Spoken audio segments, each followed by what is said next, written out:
नमस्कार आदाब, मैं हूं राव अकरम और आप देख रहे हैं मेरा हिंदी यूट्यूब चैनल। साथियों, वीडियो शुरू करने से पहले आप लोगों से मेरी गुजारिश है कि मेरे इस चैनल को आप लोग सब्सक्राइब कर दें और साथ में बेल आइकन की घंटी को तो दबाना बिल्कुल ना भूलें। तो चलिए, आज की वीडियो में हम अहम जानकारी लेंगे कि गांव ग्राम पंचायत के अंदर किस प्रकार के कार्य होते हैं। यानी कि अगर आपने किसी भूमि पर कब्जा कर लिया है, सरकारी भूमि है, तो उसके खिलाफ आपको वहां से बेदखल किया जा रहा है तो किस प्रकार का वाद चलता है। ऐसे ही राजस्थान के अंदर भी जिस प्रकार से यहाँ पर कोई व्यक्ति अगर कब्जा कर लेता है तो धारा 122B के तहत उसे एक नोटिस आता है, 30 दिन का उसमें समय होता है, उसका जवाब देना होता है। इसी प्रकार से राजस्थान के अंदर भी 91 का एक नोटिस आता है। सेम प्रक्रिया वही है प्रत्येक राज्य के अंदर। तो चलिए पहले विस्तार से वीडियो को शुरू कर लें और फिर जानकारी दूंगा। अगर इस वीडियो के बाबत आपको मुझसे कोई राबदा जानकारी करनी है या फिर किसी प्रकार का कोई भी आपको मुझसे सवाल करना है, डिस्क्रिप्शन में मेरा मोबाइल नंबर है, आप मुझे कॉल भी कर सकते हैं। लेकिन बेवजह छोटे सवाल पूछकर मुझे कॉल ना करें। बहुत सी वीडियो मैंने हर एक सवाल से संबंधित बना भी रखी है इस चैनल के अंदर, आप वहां जाकर भी देखते हैं। तो वीडियो शुरू समझ लीजिए कि वही व्यक्ति मेरी वीडियो को देखता है या तो वह भूमि से संबंधित किसी विवाद में उलझा हुआ हो, या फिर वह किसी ग्राम पंचायत में रहता हो, या वह किसी नगर पंचायत में रहता है। अधिकतर वही लोग मेरे इस चैनल को देखते हैं। या फिर शहरी क्षेत्र में जो व्यक्ति रहता है और वह काश्तकारी के लिए या किसी भी प्रकार के लिए किसी फ्लैट के लिए भूमि खरीदना चाहता है तो उसके बारे में भी वह मुझसे ही भूमि के बारे में जानकारी लेता है। आप अगर किसी ग्राम पंचायत में रहते हैं, आपने आबादी के क्षेत्र के अंदर अगर कोई मकान बना लिया है तो सबसे पहले तो आपका पड़ोसी आपके नाराज है,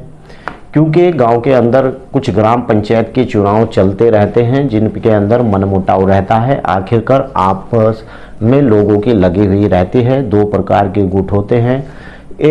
मान लीजिए अगर किसी व्यक्ति ने के द्वारा आपकी बात को नहीं माना गया है, यानी मान लीजिए कि आपके गांव के अंदर कोई चुनाव है, इस प्रकार की कोई प्रक्रिया चल रही है और आपने उस पार्टी को सपोर्ट नहीं किया, तो वह बहाना तलाशेगा कि इसका मकान सरकारी भूमि में है या फिर बंजर भूमि में है। अधिकतर यही मुद्दों को उठाकर लोग एक दूसरे की शिकायत करते हैं और मामला तहसीलदार या फिर SDM के न्यायालय तक पहुंच जाता है। साथियों, अधिकतर कॉल मुझे इसी प्रकार के आते हैं कि गांव के अंदर हमारी एक भूमि थी जिस पर हमने मकान बना लिया था, लेकिन हमारे पड़ोसी ने उस पर दरखास्त दे दी है और हमारे पूर्वज ही उस भूमि पर मकान बनाकर रह रहे थे।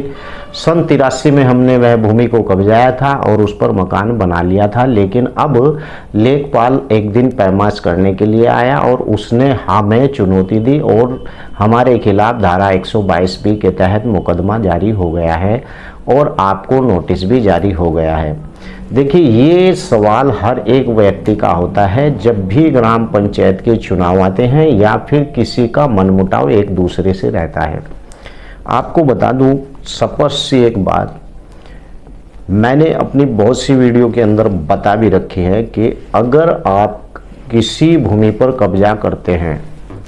मैंने खतौनी के बारे में बताया था कि खतौनी दो प्रकार की होती हैं। यानी एक खतौनी ऐसी होती है जिसमें ग्राम समाज की तमाम भूमियों का ब्यौरा होता है। एक प्रथम खतौनी वो होती है जिसमें जितने भी गांव के अंदर जमींदार हैं, श्रेणी 1 के काश्तकार, उनका ब्यौरा रहता है।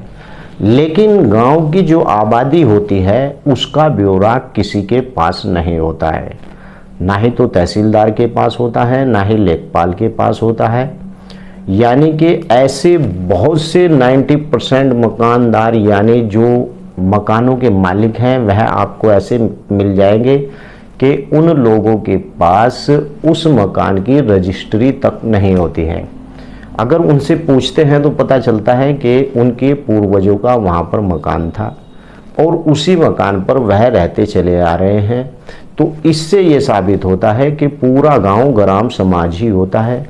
और पूरे गांव की भूमि ग्राम समाज की ही भूमि होती है। गांव की आबादी के अंदर अगर कोई खाली जगह पड़ी हुई है,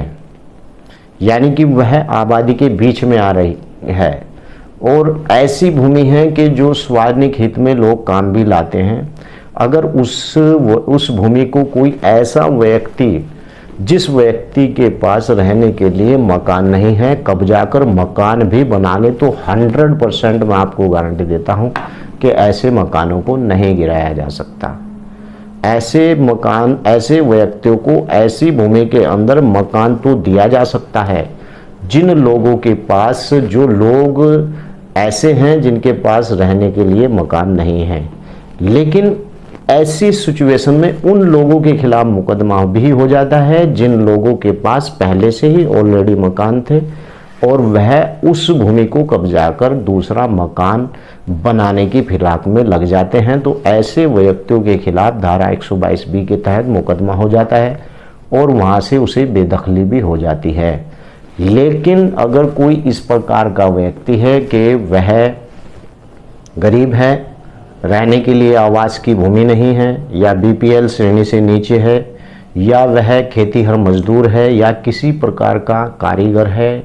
ग्राम कारीगर है, या फिर किसी भी प्रकार का ऐसा व्यक्ति है जो निर्धन है, और जो व्यक्ति ऐसा है कि उसके पास रहने के लिए भूमि नहीं है, अगर वह ऐसा व्यक्ति वहाँ के उपजिला अधिकारी को भी इस बात की एप्लीकेशन देता है तो वह भी उसे वहाँ पर रहने की मंजूरी दे सकता है। ये उपजिला अधिकारी को भी पावर होती है। अगर कोई अनुसूचित जनजाति का व्यक्ति है और गांव में रहता है और उसके पास रहने के लिए मकान नहीं है, यानी भूमि नहीं है, तो वह अपनी एप्लीकेशन देकर SDM के माध्यम से भी ऐसी भूमि पर मकान बना सकता है जहां पर वह रह सकता है, केवल सार्वजनिक उपयोग की भूमि को छोड़कर। अब बात ये आती है कि अगर किसी व्यक्ति ने, ये तो मैं आवासीय आवंटन के बारे में, यानी जो भूमि है थी उसके बारे में बता रहा हूं, क्योंकि इसी संबंधित मुझसे एक सवाल किया था एक व्यक्ति ने और वो लगातार मुझे कॉल करता रहा था, तो मैंने उसके बारे में आपको जानकारी दी। अधिकतर सवाल मुझे ढूंढने नहीं पड़ते हैं, लोग मुझे कॉल करते हैं, उनसे ही मुझे सवाल मिल जाते हैं जिन पर मैं वीडियो भी बनाता हूं और इससे हटकर भी मैं वीडियो बनाता हूं। अब बात यह है कि अगर किसी व्यक्ति ने किसी भूमि पर कब्जा कर लिया है, यानी कि उस व्यक्ति ने कब्जा कर लिया और उस व्यक्ति के खिलाफ 122B के आधार पर लेखपाल, तहसीलदार या उपजिला अधिकारी या कलेक्टर उसके खिलाफ यानी एक्शन ले लेता है और उसे नोटिस जारी कर देता है 30 दिन की अवधि का, कि 30 दिन के अंदर या तो अपना हित अगर इस भूमि के अंदर बताएं है, अगर नहीं आपका हित है तो आपके खिलाफ जो है जुर्माना लगाया जाएगा या फिर आपके खिलाफ बेदखली का जो है वारंट भेजा जाएगा, या इस प्रकार का कोई भी अगर आपके खिलाफ कार्रवाई होती है तो उसके बाद क्या होता है मैं आपको बता दूं कि कलेक्टर के यहाँ पर एक रजिस्टर होता है और ये धारा 115/6 के अंदर इसका पूरा जो है नियम भी है कि धारा 115/6 यानी कि उसके अंदर जेवी आकार पत्र 49 के आधार पर उस रजिस्टर को बोला जाता है जेवी आकार पत्र 49 यानी इस प्रकार का एक रजिस्टर होता है कि अगर किसी व्यक्ति के खिलाफ कोई जो है भूमि को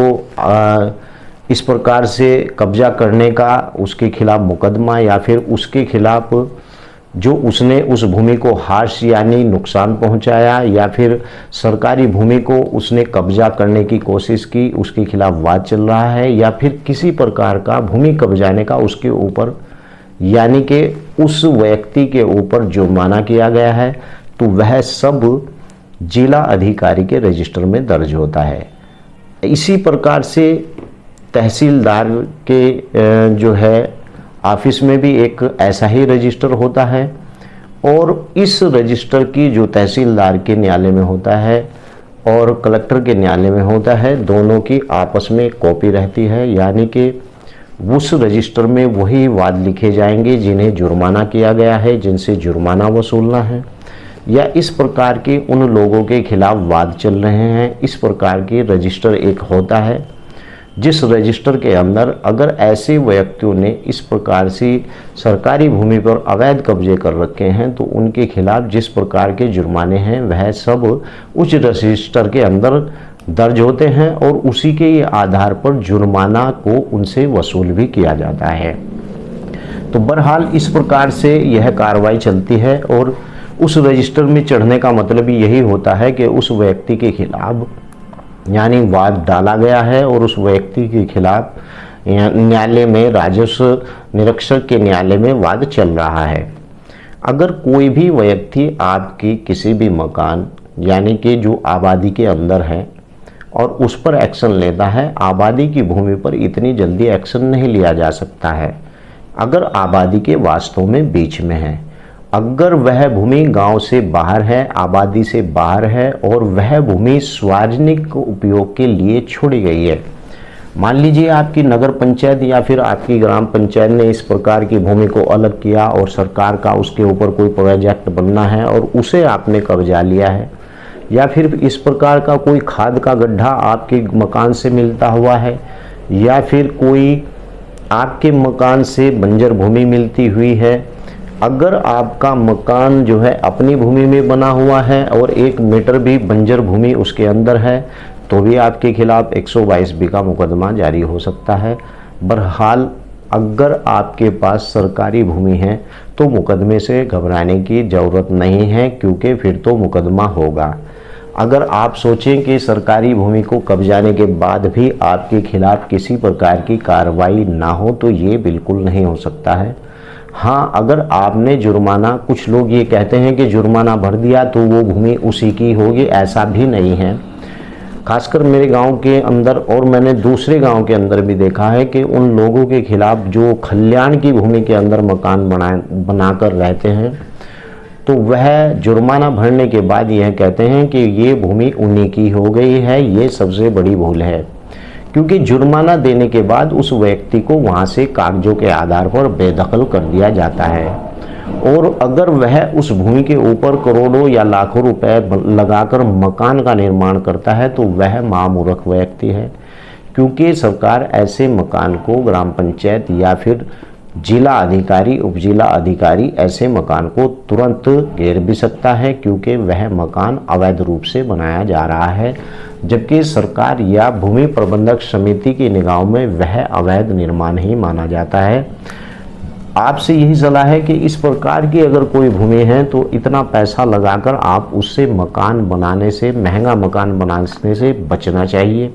बेहतर यही है कि अगर आपके पास इस प्रकार की भूमि नहीं है और आप सक्षम हैं यानी भूमि को खरीद सकते हैं तो भूमि लेने में ही आपकी भलाई है। अगर आप इस प्रकार के व्यक्ति नहीं हैं कि आपको आवास की भूमि पहले भी नहीं थी, आप गरीबी रेखा से नीचे आते हैं, जो जितनी भी कंडीशन उससे नीचे आते हैं, तो आपको ग्राम के अंदर रहने के लिए पट्टा भी भू प्रबंधक समिति, उपजिला अधिकारी के माध्यम से आपको आवास स्थल के लिए भूमि उपलब्ध कराई जाती है और ये नाम मात्र ही पैसे देकर इस प्रकार का यानी 250 वर्ग मीटर का एक प्लॉट दिया जाता है, जिससे नाम मात्र की ही रसीद कटाई जाती है। यानी 250 वर्ग मीटर में कोई भी व्यक्ति कितना भी बड़ा मकान बना सकता है। तो चलिए अगली वीडियो में फिर किसी सवाल का जवाब लेकर आप लोगों की खिदमत में हाजिर होऊंगा। तब तक के लिए जय हिंद, जय भारत, खुदा हाफिज़।